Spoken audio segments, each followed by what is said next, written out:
한인 기독교 총연합회에 총회가 있었습니다.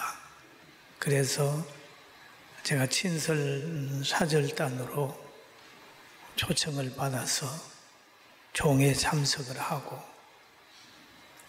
또 미국에 있는 한인교회 약 4,500여 가까이 되는 교회와 함께, 한국교회와 함께 대한민국을 위해서 기도하는 걸로 뜻을 정하고 그렇게 왔습니다.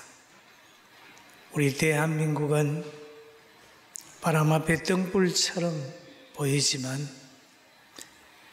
전 세계 곳곳에 흩어져서 복음 전하고 기도하는 분들이 있기 때문에 희망이 있습니다. 아멘. 희망이 있어요. 한국교회가 희망이 있고 대한민국 희망이 있어요. 희망은 좋은 환경에서 오는 게 아니라 그리스도에서부터 오는 거거든요. 네. 앞에 홍해가 막혀 있다 할지라도 하나님이 함께 하니까 홍해 가운데 길이 나는 거예요. 길이 나는 거예요. 항상 하나님의 역사는 위기 속에서 그런 역사들이 나타났습니다. 그리고 우리가 하나님의 형상으로 지음을 받았어요. 여러분들 모두가 하나님의 형상입니다. 근데 성경 창세기 2장 7절에 보니까 여호와 하나님이 땅의 흙으로 사람을 지으시고 생기를 그 코에 불어넣으시니 사람이 생명이 되리라. 이 사람하고 짐승하고는 이게 달라요. 짐승에는 코로 생명을 불어넣지 않았어요. 사람에게는 코로 생기를 불어넣었어요.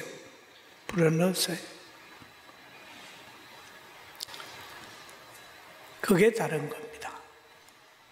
만약에 진화론을 믿는 사람은 이거를 모르는 거예요. 사람하고 짐승하고는 아예 달라요.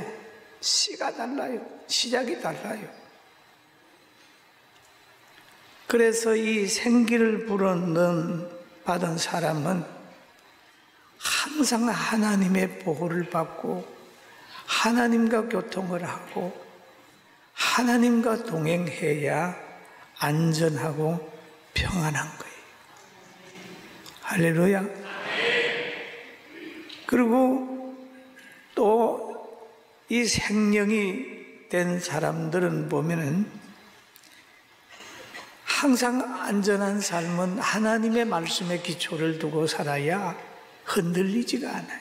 우리가 어떤 나라에도 보면 어떤 나라는 100명 백성 앞에서 내가 잘하겠습니다. 그런 나라가 있어요. 대통령을 세워질 때. 그러나 어떤 나라는 성경에 손을 얹고 성경 말씀대로 나라를 통치하겠다. 그런 나라도 있어요. 그리고 가장 귀한 것은 또 결혼식을 할 때도 보면 성경에 손을 얹고 약속을 하는 가정이 있고 그냥 자기들끼리 걸어가가지고 우리 잘 살자. 그런 그런 결혼식이 있어요. 그리고 사람 앞에서 서약하는 사람들은 여론에 따라서 선이 악되고 악이 선되는 거예요. 여론에 막 휩쓸려요. 그러나 하나님 말씀에 기준을 두고 사는 사람은 또 나라나 가정은 기준을 가지고 살기 때문에 흔들리지 않아요. 남편이 어려우면 아내가 남편을 위해 기도하고 더 사랑이 깊어지고, 아내가 어려움 당하게 되면 하나님의 성령의 역사로 또 아내를 위하여 기도함으로 영적으로 또 더 깊어지고, 어려움이 오면 올수록 더 믿음이 깊어지는 거예요. 하나님 앞에 말씀 안에 사는 것이 바로 반석 위에 집을 지은 것 같다, 짓는 것이다, 그렇게 말씀합니다. 어느 날 예수님께서 제자들에게 물어봅니다. 여러분들, 너희들은 나를 누구라 하느냐 물어봤어요. 그럴 때 베드로가 주는 그리스도시요 살아계신 하나님의 아들입니다 대답을 했습니다. 야, 너가 복이 있다. 그러면서 하는 말이 반석 위에 교회를 세운다, 그 능력이 있다, 이렇게 하고 쭉 다른 말씀을 하는 거죠.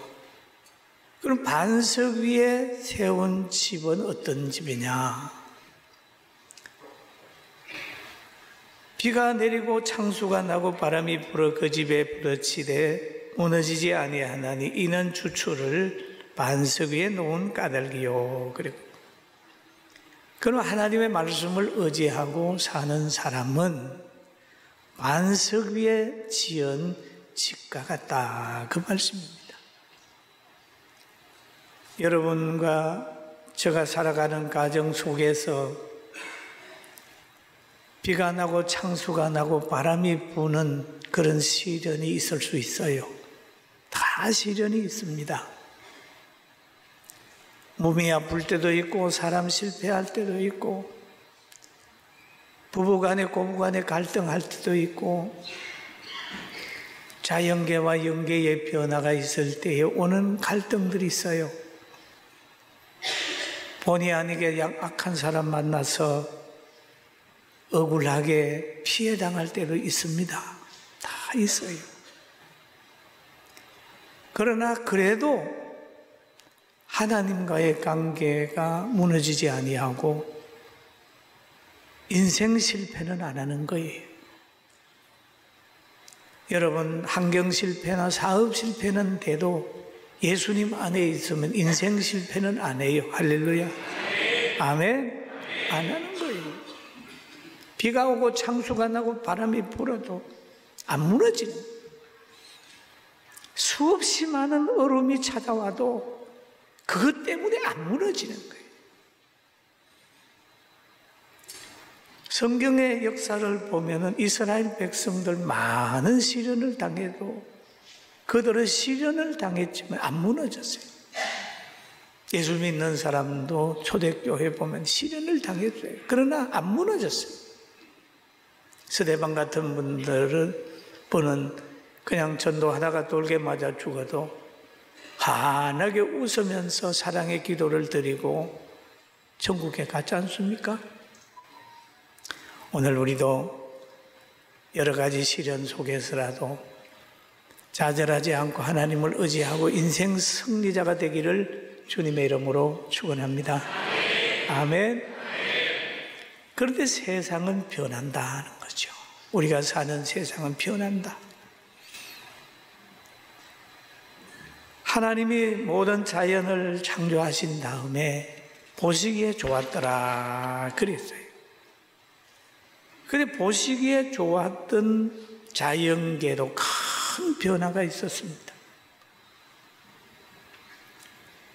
처음에 이 자연계에는 풀도 많고 나무도 무성하고 해서 막 공룡이 살았어요. 공룡이.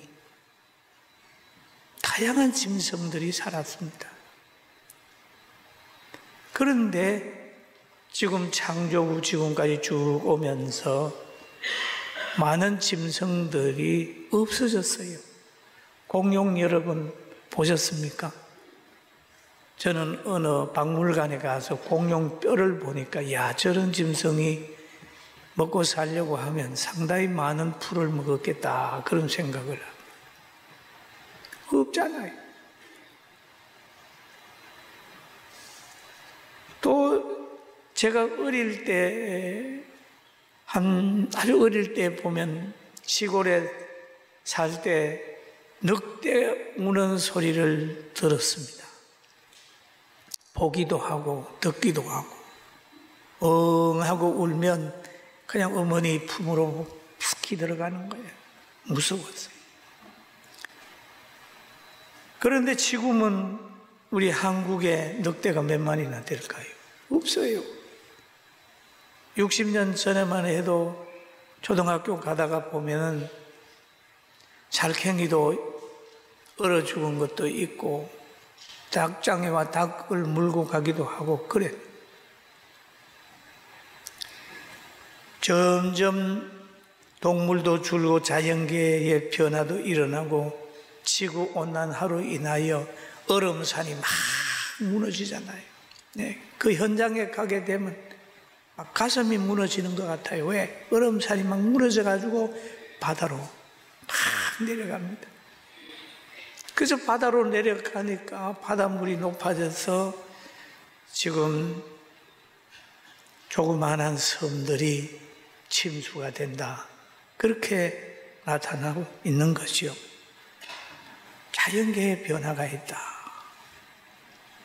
하나님이 만드신 자연계 보기에 좋았던 것이 점점 지금 보기 좋지 않게 돼 가고 있다. 그것만 변하는 게 아니고 인간의 마음도 변하고 있다. 로마서 1장 28절에 보니까 또한 그들의 마음에 하나님 두기를 싫어하매. 그렇죠. 하나님이 그들을 그 상실한 마음대로 내버려 두사 합당하지 못한 일을 하게 하셨으니. 그렇죠. 사람의 마음에 하나님을 사랑하는 마음이 있어야 되잖아요. 그런데 하나님 두기를 싫어한다.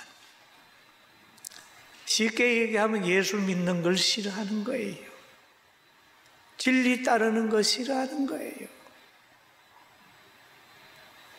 그러니까 하나님이 그들을 상실한 마음대로 버려두사 죄를 범하게 하고 이상한 일을 하는데 버려두는 거죠.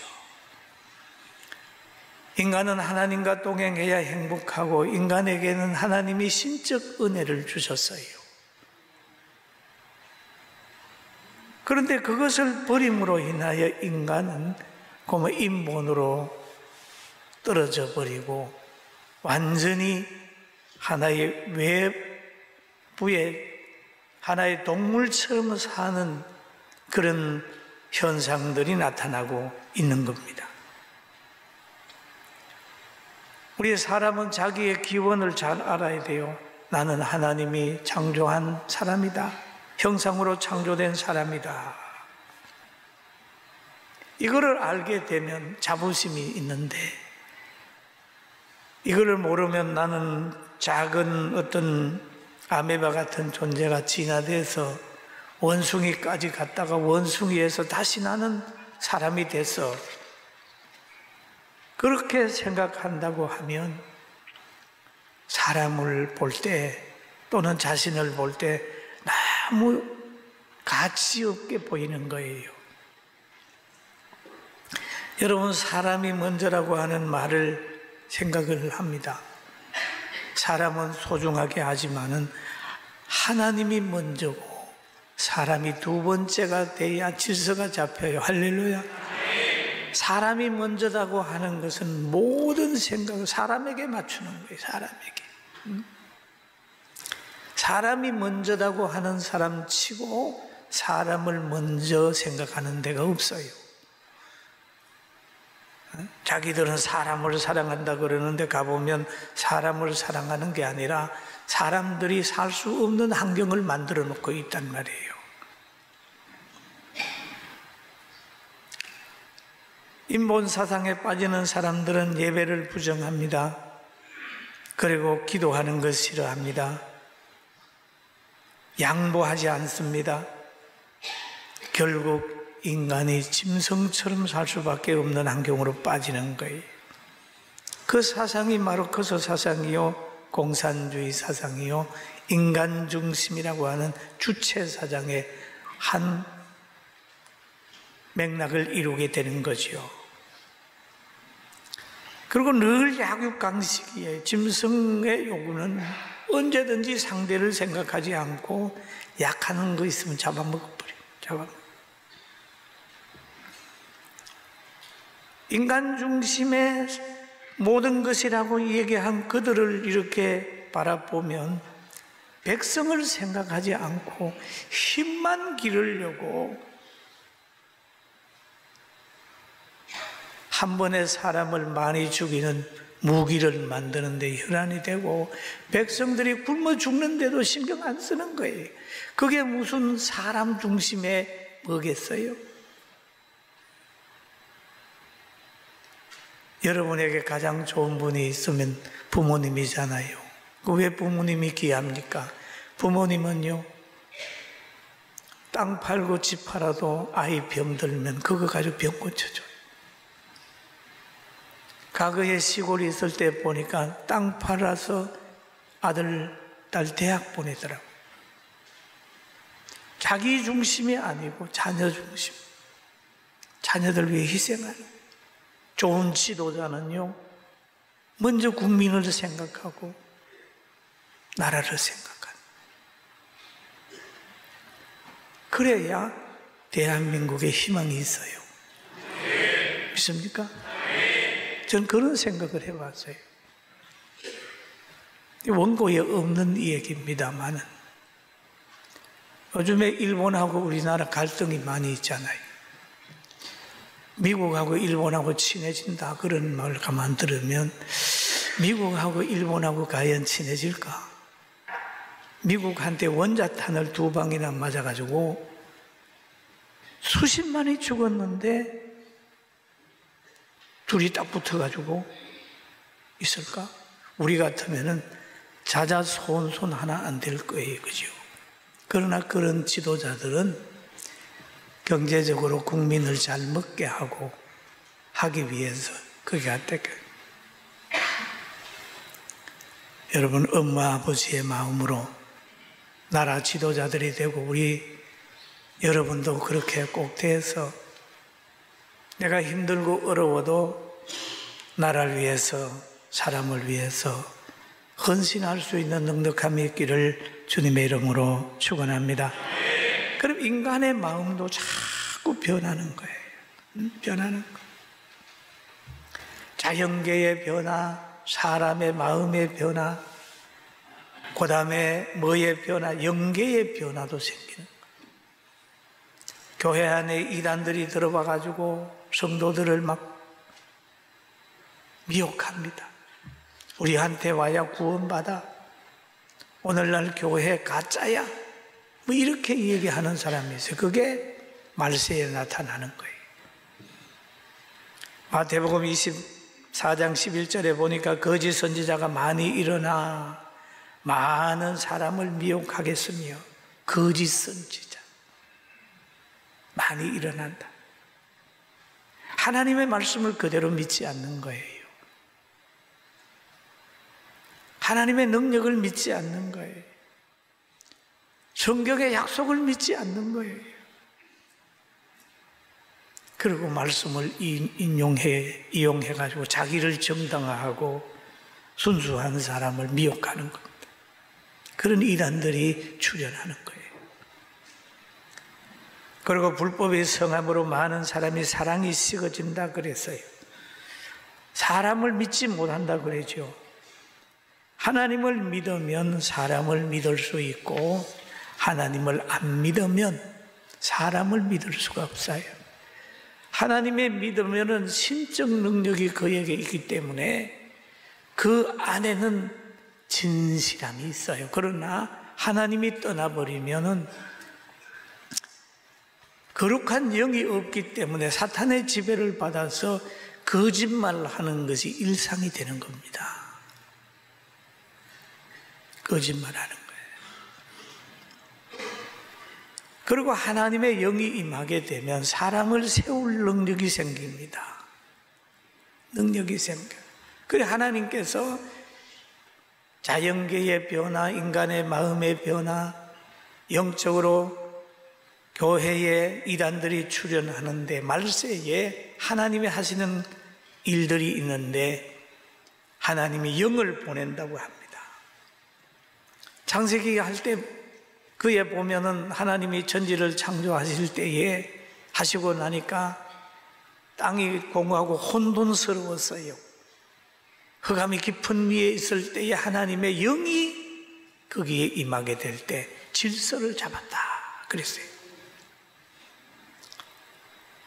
그런 것처럼 말세에 하나님의 영을 보낸다고 그러는데 요엘서 2장 28, 29절에 보면은 기록이 되어 있습니다. 우리 한번 같이 읽어볼까요? 그 후에 내가 내 영으로 만민에게 부어주리니 너희 자녀들이 장래 일을 말할 것이며 늙은 이들은 꿈을 꾸며 젊은 이는 이상을 볼 것이며 그 때에 내가 내 영을 남종과 여종에게 부어줄 것이며 그랬거든요. 영을 보낸다. 성령을 보낸다. 그 말씀대로 초대교회에 하나님의 영을 보냈지 않습니까? 그래가지고 막 역사가 일어났지요. 그러면 하나님의 영을 받게 되면은, 성령을 받게 되면은 심령의 매임을 받아요. 변하지가 않아요, 사람. 하나님의 말씀을 기도하지 않고 성령 받지 아니하면은 성경을 읽는다 할지라도 지식의 매임을 받으면 안전하지 않기 때문에 다른 사람을 만나든지 다른 책을 읽든지 다른 정보를 대하게 되면은 그 지식은 흔들리게 되어 있습니다. 그러나 하나님의 영의 붙들림을 받게 되면 여러 가지 어려움이 온다 할지라도 하나님의 능력으로 든든히 서갈 수 있는 건세가 옵니다. 할렐루야. 그래서 성령 받아라고 그러는 거예요. 바울 사도 같은 사람도 보세요. 다메섹 도상에서 예수님 만나서 성령의 능력을 체험한 다음에 그는 완전히 그리스도의 사람이 되어가지고 어떤 환경 속에서라도 변함이 없었습니다.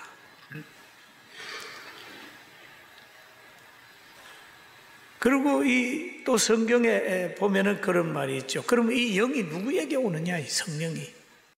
여러분의 시대 속에 엘리야, 시대 속에 모세가 되고, 한국교회가 일어나고 세계교회가 좀 일어나서 대한민국을 위해서 기도하고 있습니다.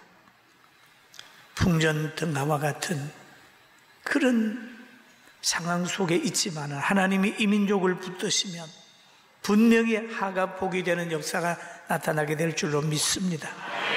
이제는 회개해야 됩니다. 아니란 거 다른 사람이 해주겠지, 다른 사람이 뭐 하겠지, 그거보다는 내 한 사람 희생해서라도 대한민국 살려내고 한국교회 살려내고 한다는 그런 믿음 가지고 꼭 승리하는 여러분과 저가 되기를 주님의 이름으로 축원합니다.